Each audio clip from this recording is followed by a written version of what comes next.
running out of time.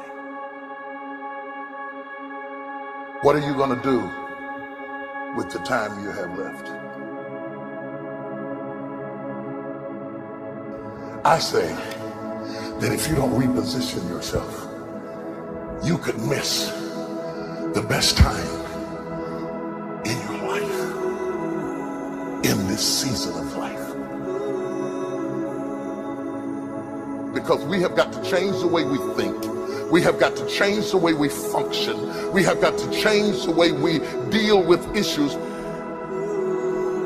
And the reason that you have to begin to reposition the way you think and the way you function and the way you feel is that we many times are stuck between the lines of limited thinking and limited people and limited ideas and limited philosophies, and there's something creative down inside of you saying, let there be.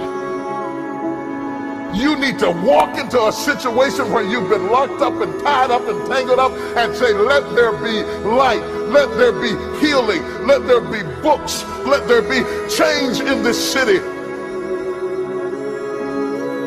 You have tried 4 or 5 or 6, 7, 8, 9, 10 different things.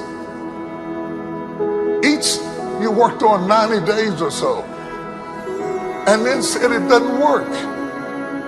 How can you be a leader with a 90-day test?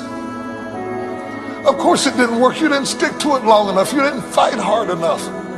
You didn't do what it took to win, and rather than to correct it and get it right, you walked away from it and tried something else. And for the last 10, 15 years of your life, you've been on the run from one thing to the next thing to the next thing, trying to make all this stuff work. Stop it. Stand still. You have to have the courage to live with the pressure and the criticism. New levels bring new devils. You have to be tough. You have to be tough to be able to stand it. It's tough for keeping your kids encouraged while you secretly worried to death yourself.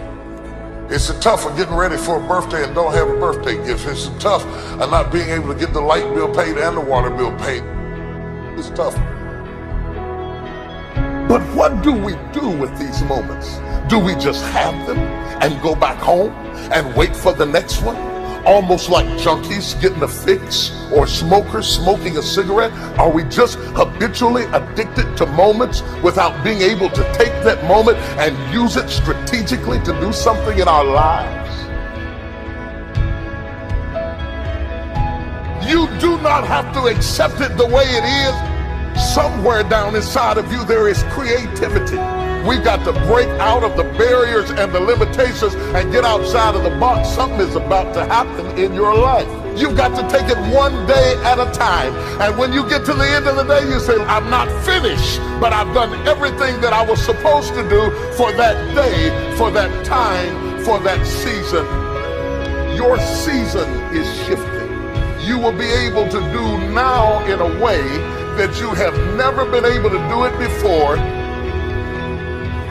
You haven't sung your best song. You haven't preached your best sermon yet. You haven't thought your greatest thought. You haven't written down your greatest idea. You haven't dreamed your best dream. Maybe you haven't laughed your best laugh. You haven't had your greatest day yet. It's somewhere inside of you.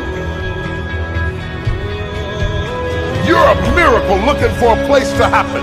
You have got all kinds of things locked up inside of you that are about to come forth for such a time as this. The time is right. The stage is set. The conditions are in order. And something awesome is about to happen in your life. Don't let anybody tell you you're too young. Don't let anybody tell you you're too old. Don't let anybody tell you you're fitted. Every day you wake up in the morning, it's a sign the best is yet to come. This is my moment, and I am determined to live it. The mind is the battleground. The fight is in your mind. Are you ready for the next level?